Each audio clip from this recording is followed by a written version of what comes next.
कदीम मिस्र, जहां सूरज की रोशनी सुनहरी रेत पर पड़ती है और दरियाई नील का मीठा पानी जिंदगी को सहारा देता है।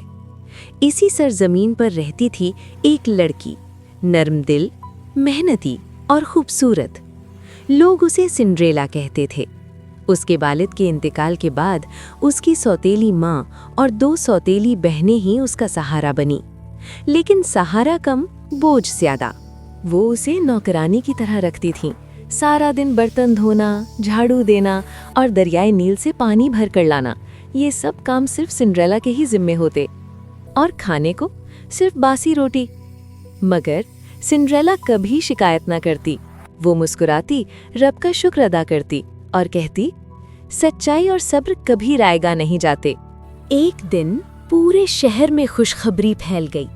बादशाह ने ऐलान किया, महल में अजीम जश्न होगा। इसमें हर लड़की शरीक हो सकती है और जिसके पाँव में सुनहरी जूता फिट आया वही मलिका बनेगी।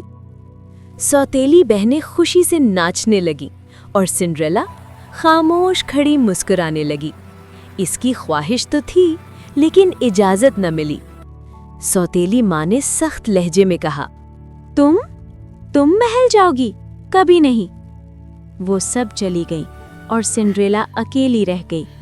टूटे दिल के साथ दरियाए नील के किनारे बैठकर रोने लगी। तभी पानी की लहरों से एक छोटा सा जादुई कीड़ा निकला। वो बोला, गम न करो, तुम्हारी नेकी तुम्हें तन्हा नहीं छोड़ेगी। और अचानक सिंड्रेला का लिबास खूबसूरत शाही लिबास में बदल गया और उसके पाँव में सुनहरी सैंडल जगमगाने लगे। कीड़े ने कहा, याद रखना, जादू सिर्फ 12 बजे तक रहेगा।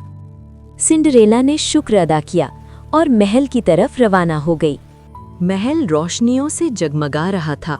जब सिंड्रेला दाखिल हुई, सबकी नजरें उस पर रुक गईं। बादशाह भी हैरान रह गया और उससे रक्स करने की दरखास्त की। वो सारी रात मौसीकी में खोए रहे, लेकिन जैसे ही घड़ी ने 12 बजाए, सिंड्रेला घबरा कर भागी। उसके कदम जल्दी में लड़खड़ाए और एक जूता सीढ़ियों पर रह गया। अगले दिन शाही खादिम सुनहरी जूता लेकर घर घर जाने लगा। जिसके पाँव में ये आएगा वही मलिका होगी। जब वो सिंड्रेला के घर पहुंचा, सौतेली माँ ने उसे कमरे में बंद कर दिया और फिर हसद में आकर जानबूझकर जूता गिराकर तोड़ दिया। लेकिन सिंड्रेला ने सुकून से कहा, अगर इजाजत हो तो मेरे पास दूसरा जूता है। जूता पहना और वो मुकम्मल फिट आ गया। बादशाह ने फौरन ऐलान किया, यही मेरी मलिका है। सिंड्रेला चाहती तो बदला ले सकती थी, मगर उसने मुस्कुराकर कहा, मेरा बदला मेरा अखलाक है और यही मेरी कामयाबी है।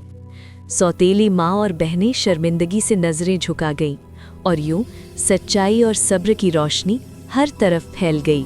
अगर आपको ये कहानी पसंद आई तो हमें ज़रूर बताएं, क्योंकि कहानियाँ दिलों को जोड़ती हैं और किरदार हमें बेहतर इंसान बनना सिखाते हैं। अल्लाह हाफिज, मिलते हैं अगली खूबसूरत कहानी में।